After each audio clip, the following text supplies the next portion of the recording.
Linda Thompson, la femme qui a aimé Elvis à travers le silence et qui est enfin prête à le rompre. Elle s'est tenue aux côtés d'Elvis Presley, non seulement lorsque les lumières étaient vives, mais aussi lorsque les ombres s'allongeaient.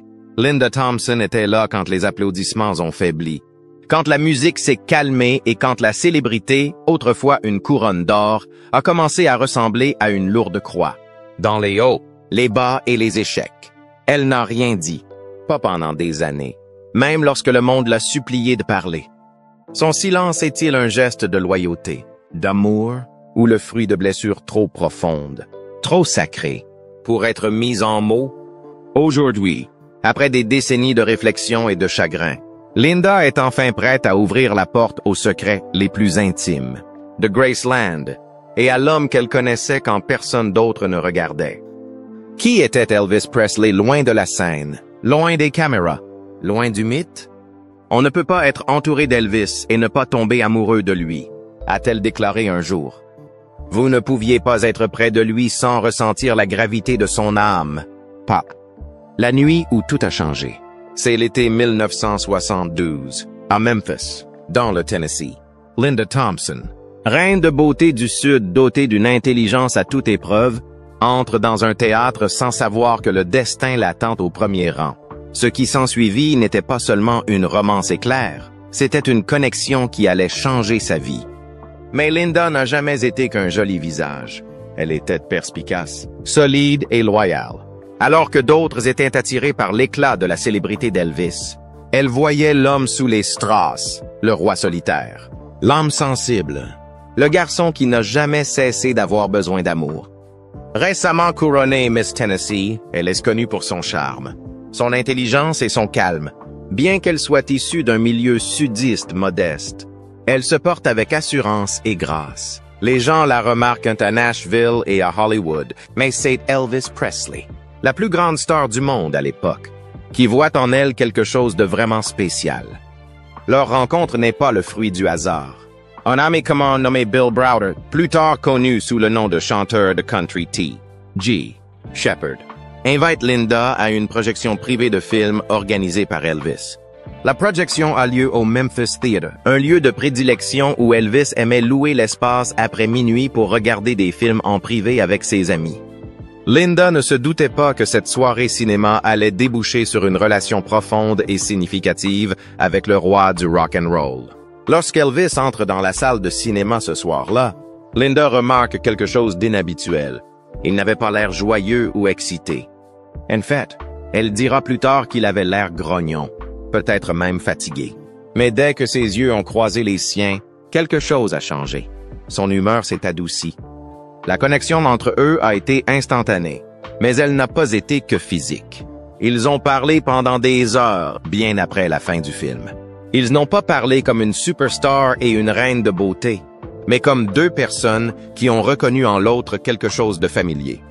Ce soir-là, ils ont partagé des histoires et des émotions que la plupart des gens n'attendraient jamais de quelqu'un comme Elvis Presley.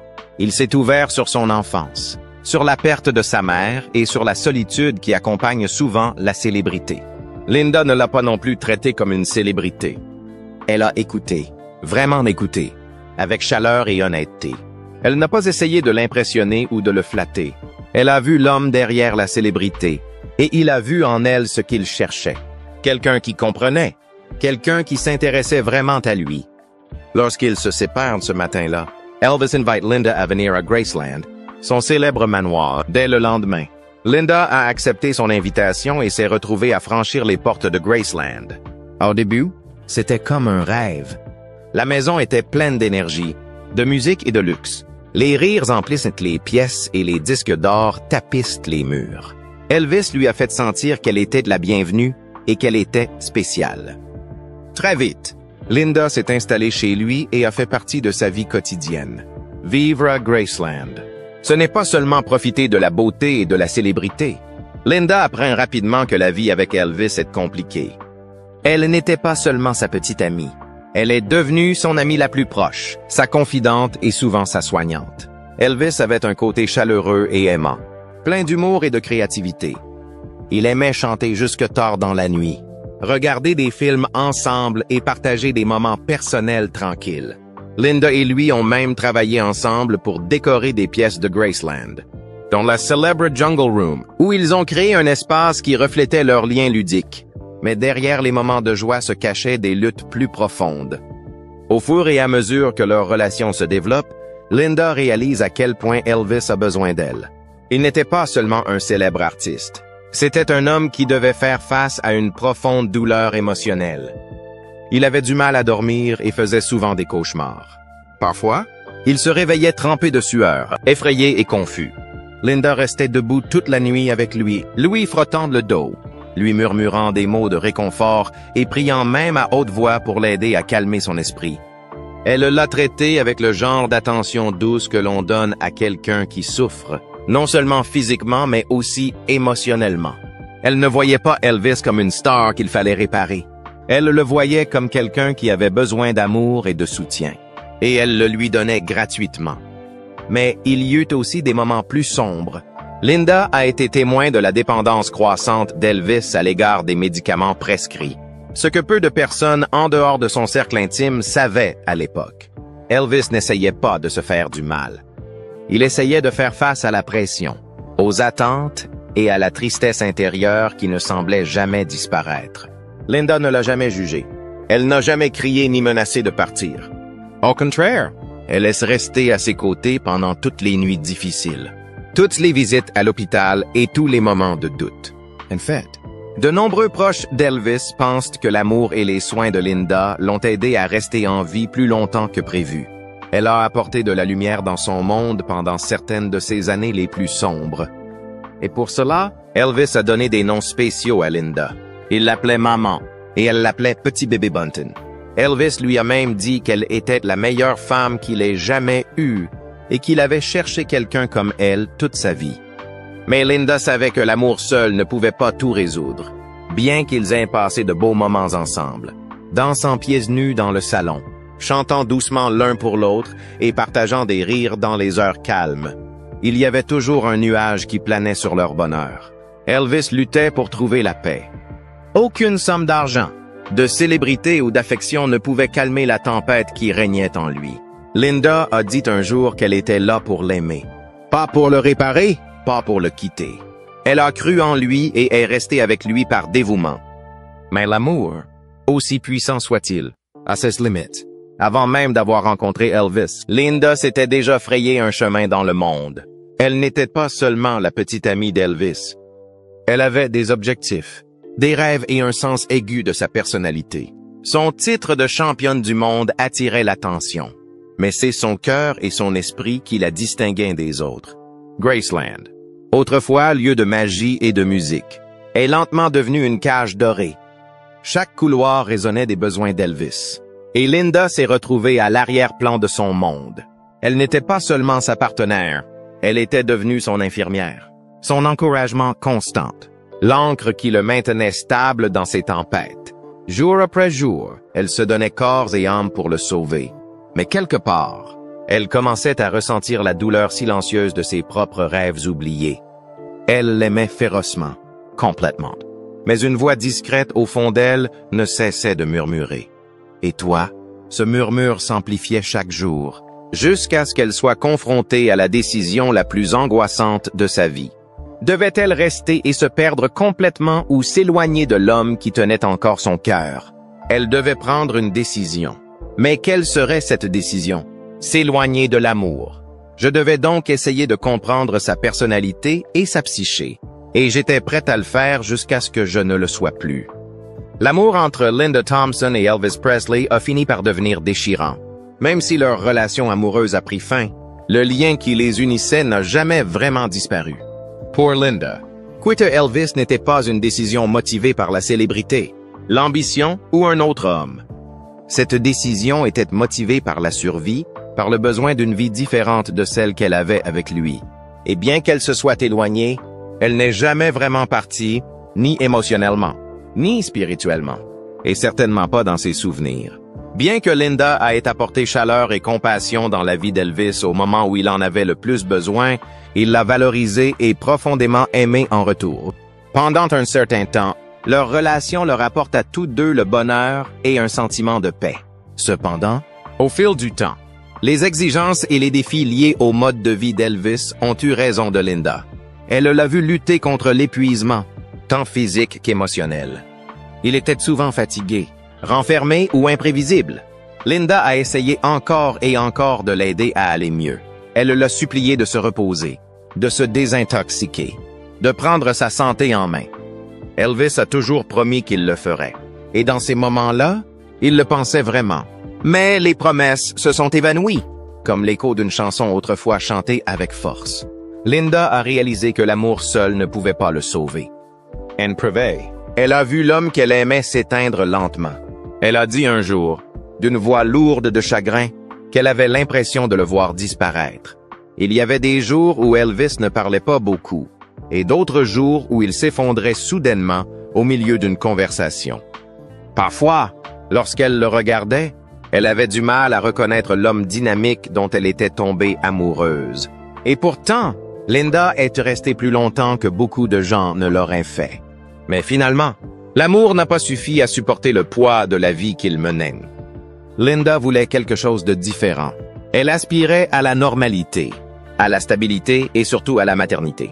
Elle rêvait d'avoir des enfants et de les élever dans un foyer paisible, ce qui lui semblait de plus en plus impossible dans le tourbillon du monde d'Elvis. Sa célébrité, ses problèmes de santé, ses besoins émotionnels, tout cela faisait que ce rêve semblait bien loin. Linda a également dû faire face à une douloureuse vérité. Elvis n'a pas toujours été fidèle. Bien qu'il l'ait aimé à sa manière, il a également eu des relations avec d'autres femmes. L'une d'entre elles était Mindy Miller. Pour Linda, ces trahisons ont rendu encore plus difficile la construction d'un avenir ensemble. Elle savait qu'elle ne pouvait pas continuer à vivre dans une relation où elle n'était pas pleinement vue ou respectée. Ce n'est pas la colère ou l'amertume qui l'a poussée à partir. Elle s'est rendue compte que son cœur ne pouvait pas continuer à endurer la même douleur. Lorsque 1976 arrive, Linda a pris sa décision. La santé d'Elvis décline rapidement. Cette fois, il n'était pas seulement fatigué. Son corps se décompose. Elle a vu les signes, même si les autres ne voulaient pas les reconnaître. Elle dira plus tard, la voix tremblante, qu'elle ne voulait pas être veuve à 27 ans. Il lui est impossible d'ignorer cette pensée obsédante. Elle savait que si elle restait, elle pourrait un jour voir mourir l'homme qu'elle aimait. Et elle n'était pas prête à supporter cette douleur pour le reste de sa vie. Mais quand Linda a quitté Elvis, ce n'était pas la sortie dramatique que les magazines de potins imaginent souvent. Il n'y a pas eu de cris, de portes claquées, de mots cruels. Au contraire, c'était calme, triste et tendre. Elle rangea ses affaires en silence, les larmes coulant sur ses joues. Avant de partir, elle s'est penchée, a embrassé Elvis sur le front et lui a murmuré « Si jamais tu as besoin de moi, je serai là. » Et elle le pensait vraiment. Son cœur s'est resté ouvert même si ses pas se sont éloignés de Graceland. Pendant des années après la rupture, de nombreuses personnes n'ont pas compris pourquoi Linda était partie. Les fans ont fait de folles spéculations. Certains pensaient qu'elle courait après la célébrité, qu'elle voulait entamer sa propre carrière. D'autres ont chuchoté qu'elle avait quitté Elvis pour un autre homme ou qu'elle ne supportait pas la pression d'être avec quelqu'un d'aussi célèbre. En voyant la belle jeune femme quitter la vie d'Elvis, ils ont supposé que c'était l'ambition, et non un chagrin d'amour, qui l'avait guidée. Mais Linda n'a jamais essayé de les corriger. Elle a laissé les rumeurs se propager. Elle n'a pas écrit de livres révélateurs et n'a pas couru les tabloïds. Elle avait trop aimé Elvis pour réduire leur histoire à des ragots et à des gros titres. Peut-être parce qu'elle n'était pas encore prête, ou parce qu'elle lui avait fait une promesse. Les appels téléphoniques qui la hantaient. Quelques mois après que Linda a quitté Graceland, Elvis lui a téléphoné. Aux heures tardives de la nuit, lorsque les vieux souvenirs se rassemblent et que le silence s'épaissit, la voix d'Elvis a traversé le téléphone comme une ombre dans l'obscurité. Linda répond et sent que la voix qu'elle connaît n'est plus la même. Il n'y avait pas de flair, pas d'arrogance, pas de charisme. Cette voix était plus douce, plus dépouillée. Elle tremble, fatiguée et incertaine. Elvis avait l'air vulnérable, usé, comme s'il était à court d'énergie et de défense. Il lui a dit quelque chose qu'elle n'oubliera jamais. Tu étais la seule qui tenait vraiment à moi. Je le sais maintenant. » Ces mots la transpercent avec une force inattendue. Les souvenirs du temps qu'ils avaient passé ensemble lui revinrent en mémoire. Les nuits où elle prenait de ses nouvelles, les petits gestes d'attention qu'elle posait, la façon dont elle essayait de soulager ses douleurs physiques et émotionnelles. Cet appel téléphonique lui a dit quelque chose de triste et de clair. Il était seul à souffrir. Il avait l'impression qu'elle seule s'était occupée de lui. Linda avait espéré qu'en s'éloignant, il deviendrait plus fort. Elle priait pour que, sans elle à ses côtés, il l'aide à trouver les raisons de continuer. Mais maintenant, elle comprenait qu'il s'enfonçait dans la dérive sans se remettre.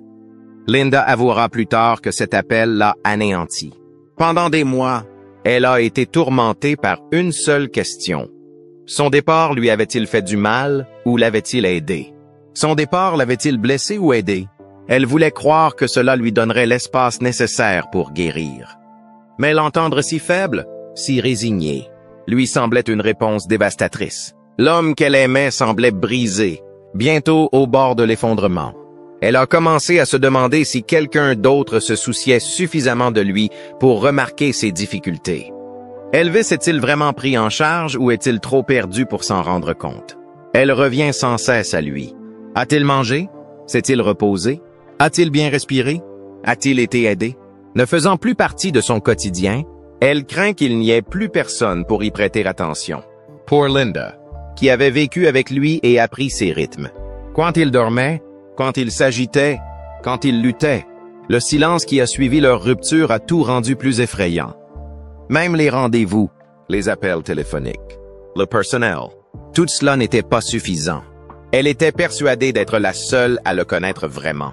Charlie Hodge, le guitariste et ami de longue date qui est resté proche d'Elvis même après le départ de Linda, est devenu un point de contact essentiel.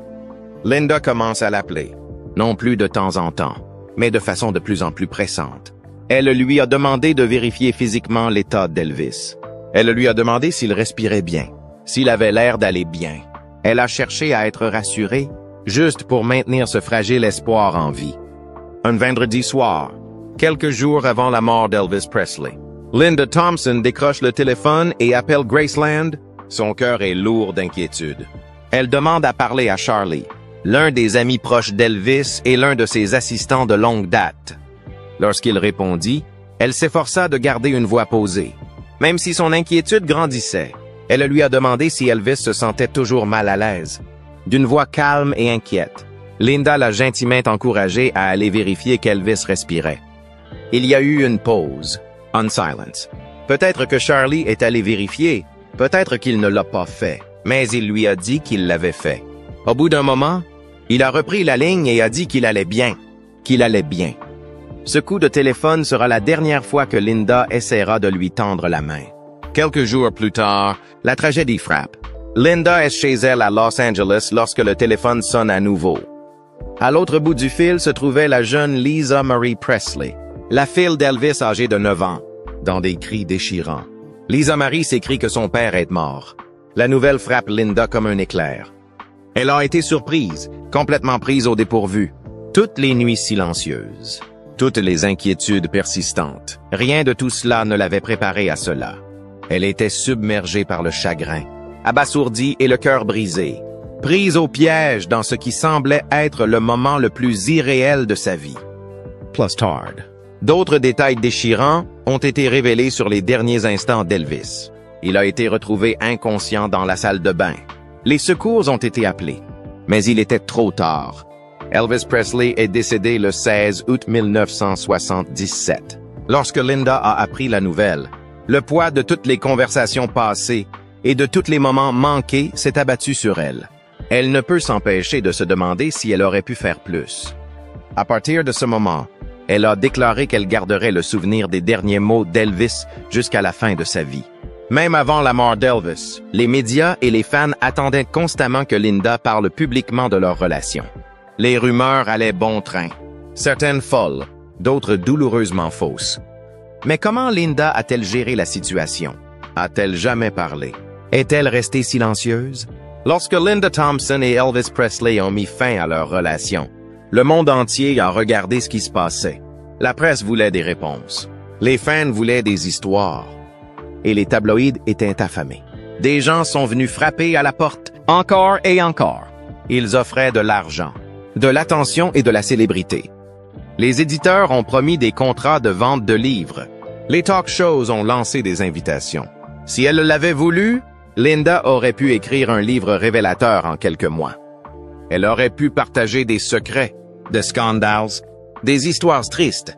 Elle aurait pu faire les gros titres, mais elle ne l'a pas fait.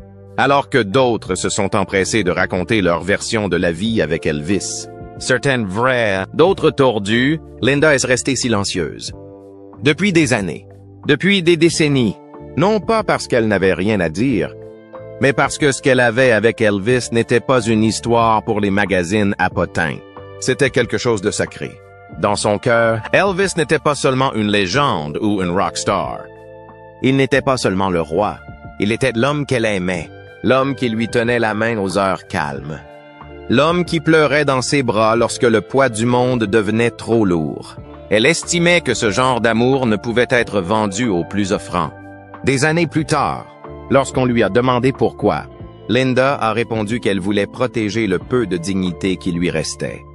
Si Linda a gardé le silence, ce n'est pas parce qu'elle voulait effacer le passé. C'est parce qu'elle respectait profondément Elvis et sa famille. Après sa mort, la douleur est restée vive pour ceux qui le connaissaient le mieux. Sa fille, Lisa Marie, n'était qu'une enfant. Ses fans étaient en deuil. Sa famille était en deuil. Linda ne voulait pas ajouter à cette douleur. Elle savait que sa voix avait du pouvoir. Et elle savait que tout ce qu'elle disait pouvait être tourné. Détourné ou utilisé d'une manière qu'elle n'avait jamais voulu. Elle s'est donc tue par amour, par respect et peut-être aussi par chagrin d'amour. Elle a gardé leurs souvenirs privés comme des trésors dans une boîte fermée à clé. Parce que pour elle, ils n'étaient pas destinés à être décortiqués par le monde entier. Au fil des ans, Linda a vu d'autres personnes s'exprimer. Certains ont dit la vérité, d'autres non. Certains ont fait d'Elvis un fêtard sauvage, une âme troublée perdue dans la célébrité et la toxicomanie. D'autres le décrivent comme une plaisanterie, une star défraîchie aux habitudes étranges. Linda détestait cela. Elle connaissait l'homme qui se cachait derrière ses histoires. Elle connaissait le cœur qui se cachait derrière la célébrité.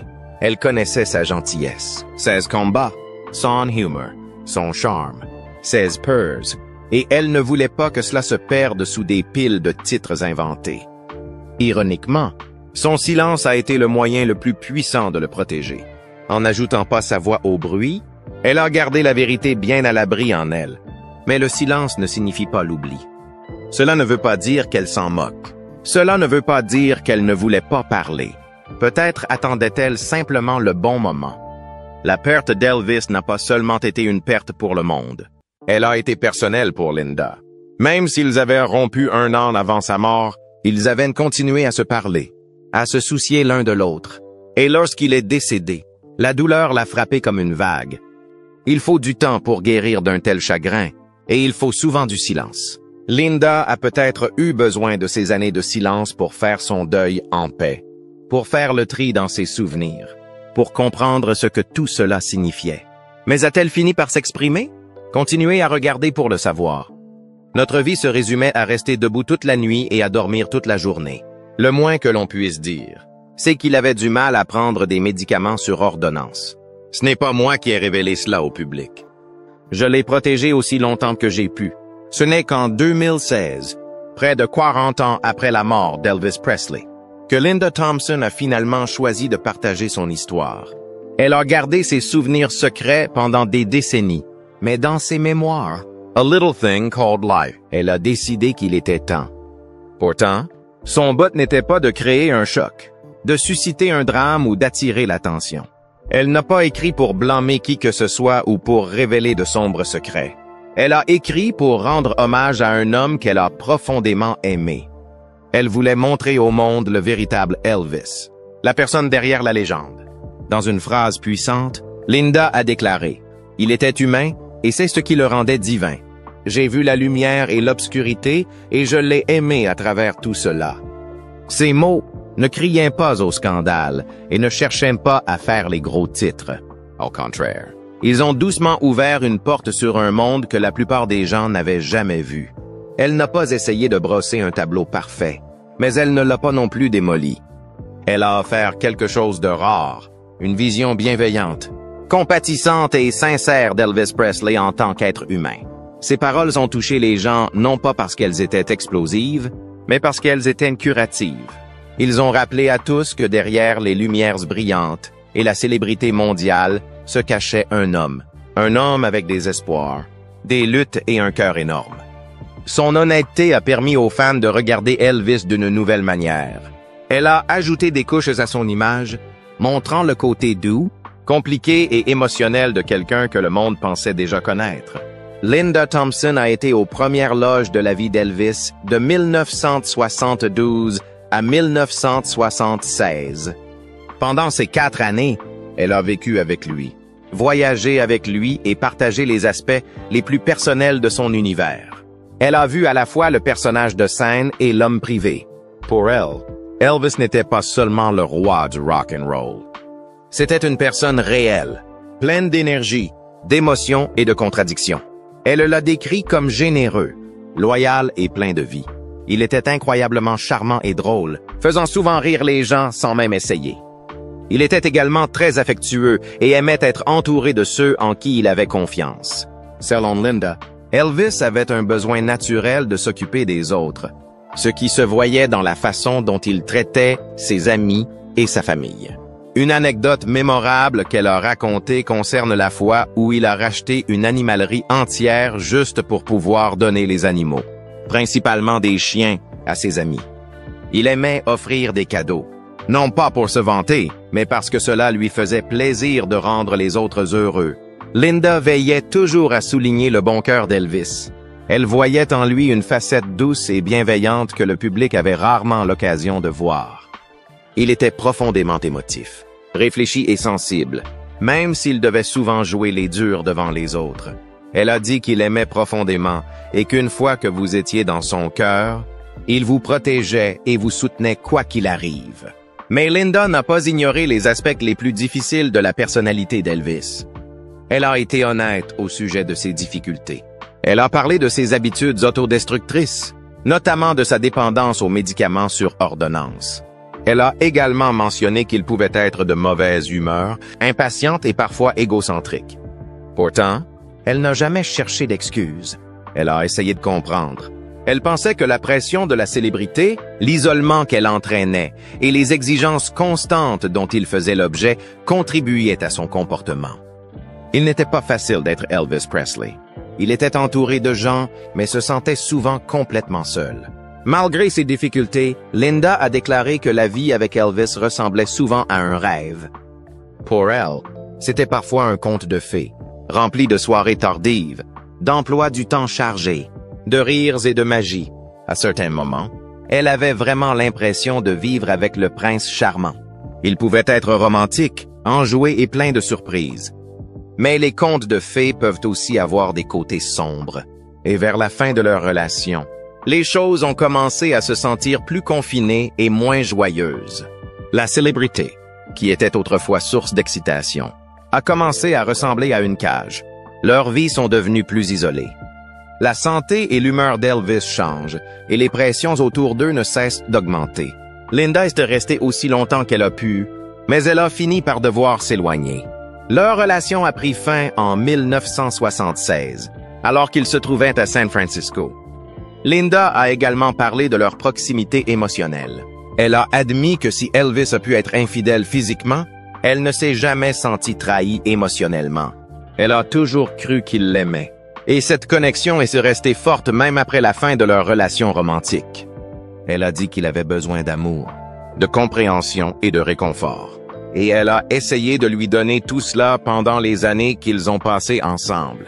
Ce qui distingue l'histoire de Linda Thompson, c'est la façon dont elle l'a racontée, avec honnêteté, grâce et un profond sentiment d'amour.